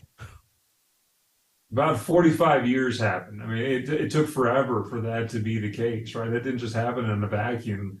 There were arguments that reduced down what the other side was actually holding to the point where it became completely untenable. And so we see now in Dobbs this overturning of Roe and reversion to the states to say what the practice of regulating abortion may or may not be in this country. And what that's done has really been to incense the other side. And so ever since that's occurred, there's been a couple things that have happened. Number one, you've seen all these attacks of violence against these pregnancy care centers. These are the groups of people that take care of women in their unplanned pregnancies, give them baby formula, counsel them, help refer for adoptions, that kind of thing. Oh, they've been vandalized, they've been threatened. Well, we got sick of that. And so we ended up filing a lawsuit against Jane's Revenge, one of the groups that claimed responsibility for that, and are trying to prosecute them to hold them accountable under the law. Look, if you're gonna use a brick or a can of spray paint to express your political disagreement, well, the law is going to hold you accountable to that. So we're pursuing that claim right now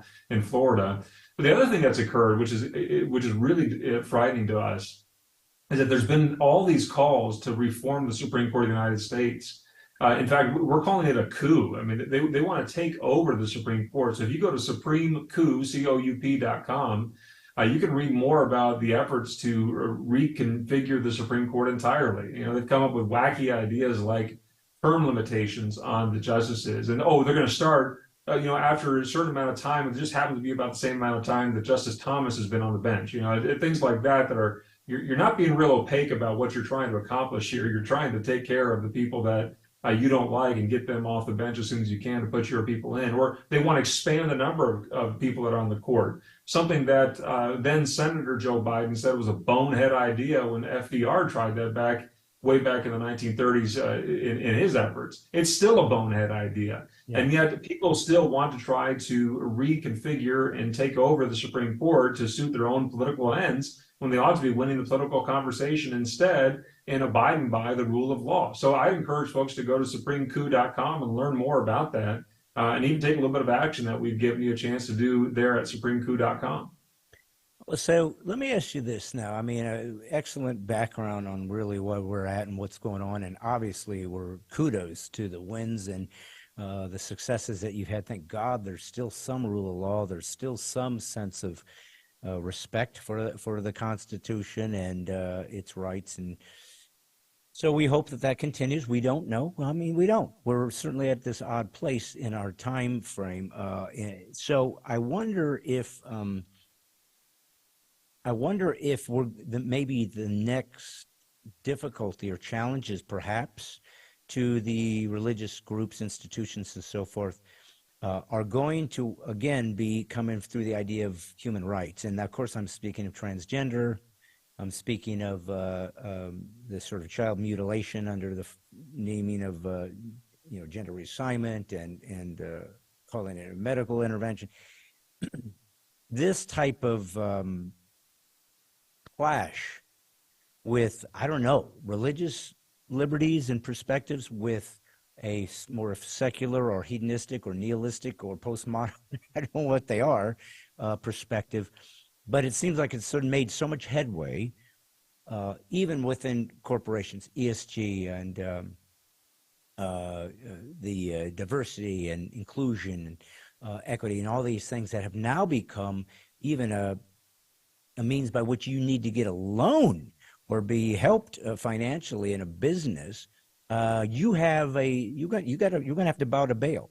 We got some rules we will expect of you. So does in any way those ideas infringe on people's religious liberties by demanding this sort of antithetical philosophy to inculcate maybe your 401, your 401k or your stocks and so forth?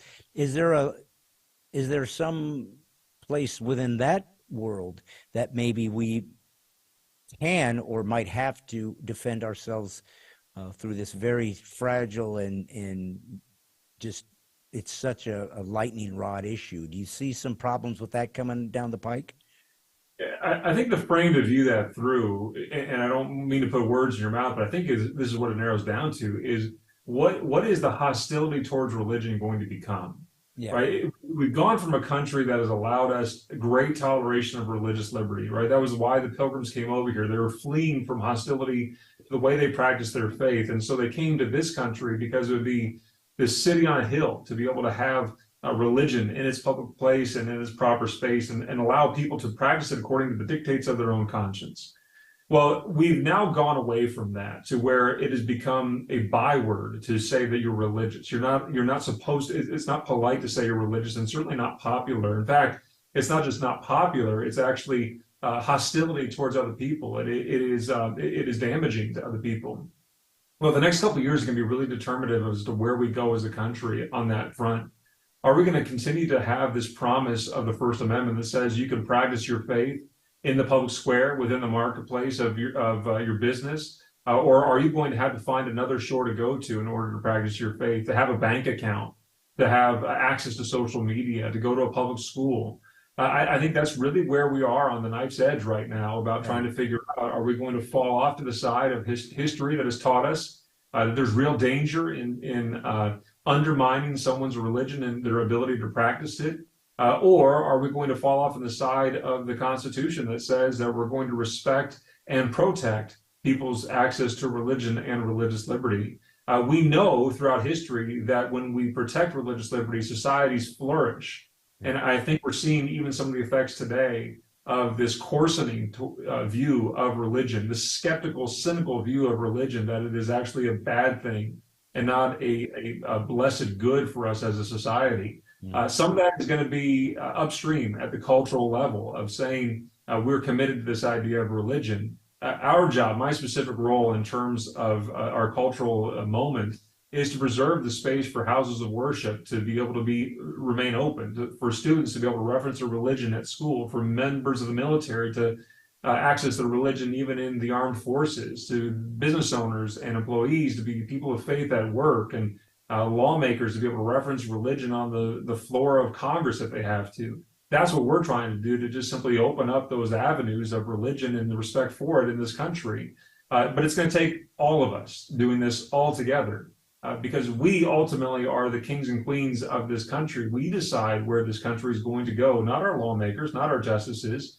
And if we're committed to the idea of freedom, well, then it's pretty simple.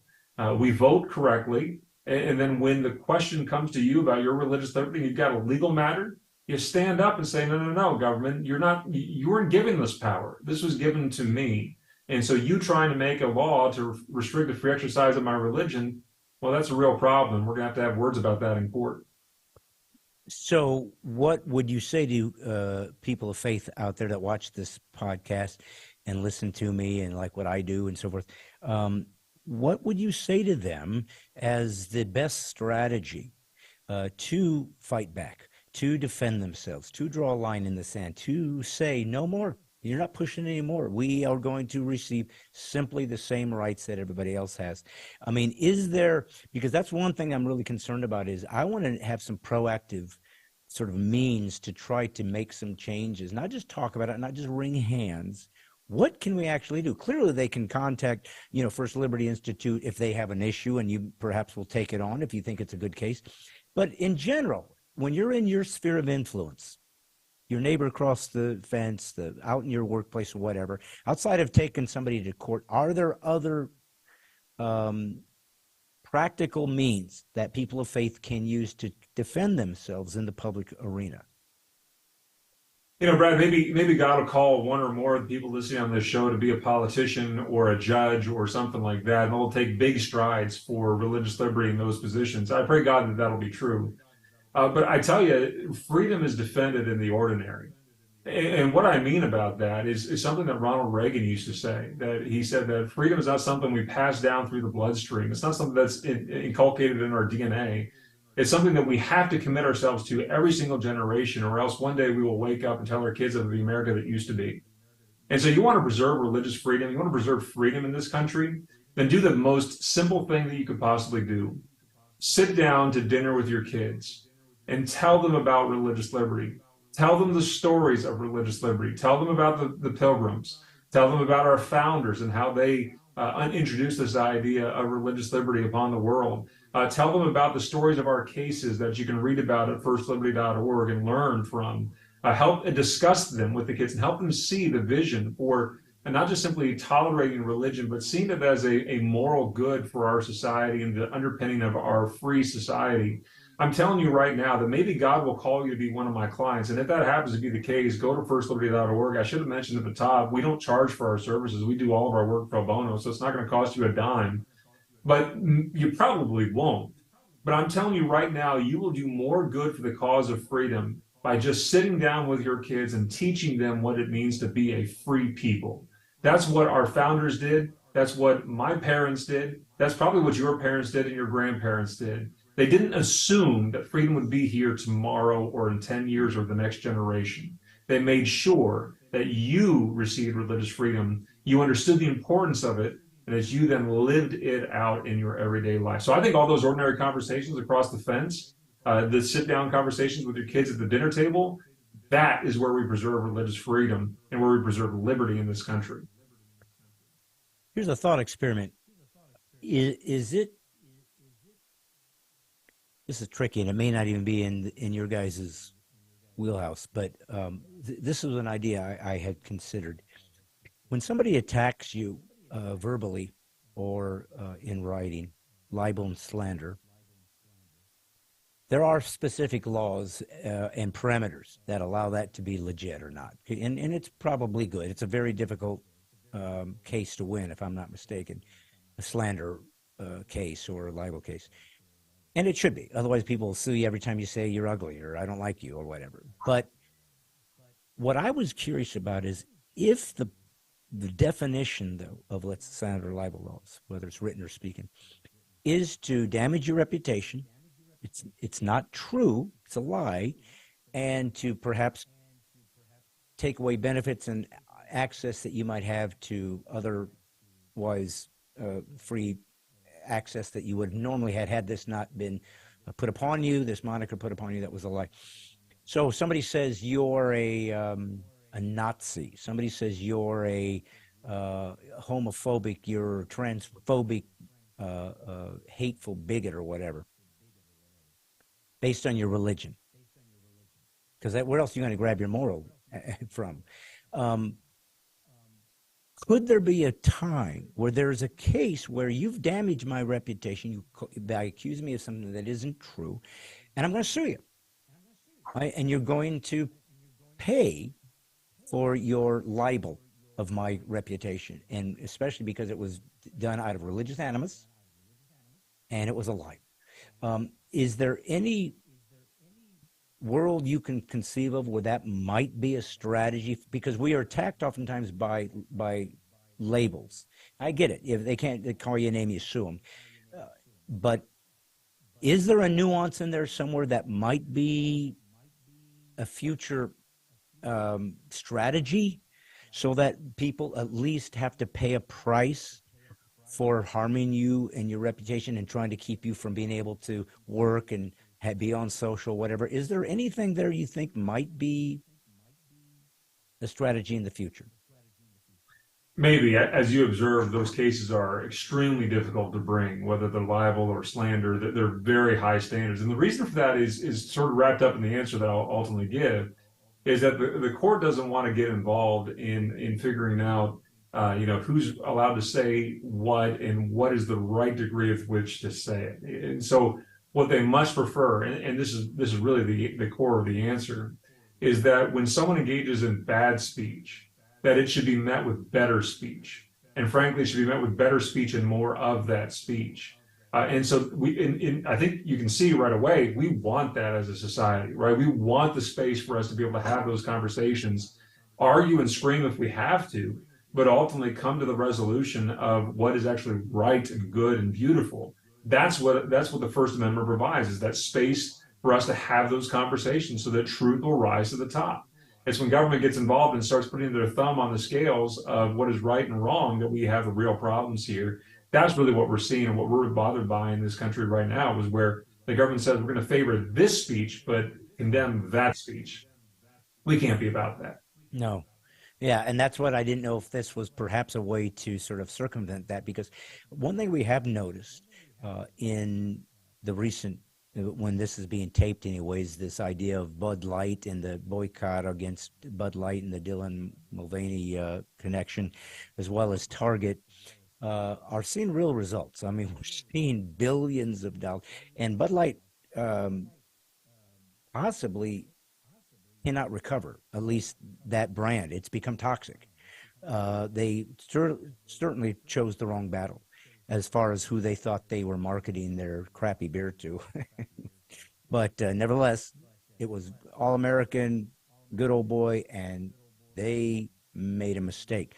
But my point is, it does seem to be that if something generates an impetus, if something mobilizes people enough that we do get off our butts and do something, there is results. I mean, I believe that there's still more conservatives in America than not. I believe there's still more Christians than non-Christians. I still believe there's more patriots. I still think we have the numbers.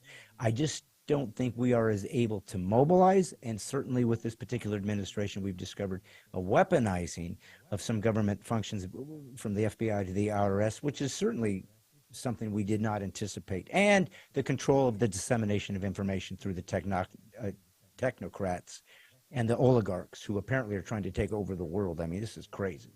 So it makes me think that at least what will happen is, if there's finally a cost to, you can hate Christians all you want, folks. Jesus said, as a matter of fact, it's part of the definition of an actual believer, you'll be hated for me. So that actually is a feather in your cap. But it's not because you're a jerk. It's because you stand for this truth that the demons despise. But I just thought perhaps if there was some means by which you can do all you want to disparage us and hate us and be bigoted towards us, but there's going to be a cost now. So choose wisely. And I mean that with all prudence, with all Christian perspective. Paul was about to be beaten by Romans, and he said, I just need to ask you a question. Are you allowed to beat a Roman citizen without a trial? No. Okay, he didn't appeal to the Torah then. He didn't talk about being a good Christian. Of course, they wasn't Christians yet. He didn't go to the synagogue. He said, I appeal to Caesar. I'm going to use the law of the land that you created to defend myself. And so I just feel like you guys are doing the great work, my brother. Seriously. It's so grateful you guys exist. And please, folks, FirstLibertyInstitute.org. You got a problem? They're telling you at work, you can't wear that cross. No, you can't speak that Jesus. No, you can't do that. Yeah, you're going to wear this flag. Yes, you're going to take that vaccine. You got some advocates. You've got some advocates. Is there something, as we kind of wrap this up, Jeremy, is there a means by which they can evaluate if this is a good, if they might be a good potential client for what you guys are doing? Yeah, you just go to firstliberty.org, and there's a spot where you can request for legal help and tell us your situation. It goes right to actually to my computer and to some others here to evaluate. But I'll tell you this, another thing that you guys can do to get involved. I told you earlier about that monument that we protected at the Supreme Court, the Bladensburg Peace Cross out there in Washington, D.C. area. Well, look, there was for years this law that kept, anytime religion came up in the public square, they'd have to take down the Ten Commandments, or this Veterans Memorial that's shaped like a cross, or a Star of David that happened to be on a public campus of some sort. Well, the law has changed on that completely. And we've launched an initiative now to say that we want to restore religious freedom. We want to restore faith in America, right? And if you go to firstliberty.org, you can learn a lot more about this and how you can be involved. But all those monuments that over the last 40, 50 years have been taken down because they were religious on public property, well, they can go back up. So if you had a Ten Commandments monument, for instance, in your town that was taken down because some group came in and said that it violates the separation of church and state, well, you should take that to the town council and say, you don't have to do that anymore. Let's put that memorial back up. If you had a veterans memorial that was removed because it was shaped like a cross to mimic those crosses in Flanders Field in France, well, you can go back to your town or county or whatever it is and say, let's put that back up. The idea is that we don't know about all these because we, live here in Dallas and fly everywhere, but you live in your community Yeah. and you know what has been removed from your community, and a part of our history has been removed with it. So Amen. go take advantage of the laws that we have strengthened in this country, the decisions that have come down by the Supreme Court. Take advantage of those and restore freedom and religious freedom by Right. asking for those to be put back up. So Restore Faith in America is that initiative that we're working on throughout the country right now. Yes. You can learn more about it at firstliberty.org. Okay, so they can volunteer to participate, perhaps get information out within their community, and if they see that there was something that had been changed over time, that they can petition their city council to say, well, we're putting that back up. Do they have to find the funding for that, or does it have to be put back up if the city took it down? Do they have to cover putting it back up? Yeah, it could be taking another number of things, right? It could be just simply there's a monument in Caves Girard Dome, Missouri, for instance, that was a monument to some Franciscan monks that happened to be in a public park. They happened to found that town, centuries ago or whatever it was. Well, that was removed from the public park and put somewhere else. Well, you know what? Now that monument can get put back up in that public park. It doesn't have to stay wherever they mothballed it. So maybe you know about that monument. There was another one up in Indiana somewhere where there was a Ten Commandments monument that was taken down because the Supreme Court said it violated the separation of church and state. Well, now the decisions have come out that have undermined that decision. It's no longer good law. That monument should be able to go back up. Yeah. The point is that those Ten Commandments monuments, those crosses, those honoring the monks that founded towns or whatever it might be, they're a part of our history. They're a part of our society. We don't have to hide them away. So go ask your town leaders to put them back up. The law allows that. And if they say no, then go to firstliberty.org, click on that request legal help button, tell us about it, and we might just file a suit to get it put back up. Well, there you go. I mean, this is the militia of the mind. This is the peasants' revolt. We will fight back. I'm so grateful, like I said, Jeremy Dys from firstliberty.org, First Liberty Institute, I think is the full name. Folks, this is what I told you I cared about. I did not want a podcast where a Christian conservative comedian came on and made fun of the left and wrung his hands over how they're running roughshod over us. And we all clapped how insightful we are. Who cares? Who cares? If you're not changing things, if you're not proactively fighting back like men, like warriors, like women, like Americans, remember, we now have citizens and we have Americans, but they are no longer necessarily synergistic because we now have people who hate this nation. And I can't call you an American anymore. So that's where we're at, folks. But there's some answers, or at least we have real fighting chance to defend ourselves. And this is what God would expect from all of us, to stand for that which is true, show your warrior spirit. Don't be uncivil, don't be hateful, but it is not hateful to stand up for what is right and true and to say, I also will defend my liberty, my freedom, my name, my family. That's not unchristian. It's noble. It's virtuous. And as long as there's folks like you out there, First Liberty creating and these opportunities for us to fight together with experts like you, the militia mind just might make a dent, and we just might see a return to freedom in America. At least let's die trying. Thank you so much for coming on. Hey, I'm just God's comic. Didn't want to jump into this, but God said I have to scrape the barrel and nobody else is doing it. So this is Brad Stine Has Issues, and this is an incredible opportunity for you to see that things are changing. Don't give up hope. And remember, folks, all I'm doing is putting the woke back to sleep. See you next Monday.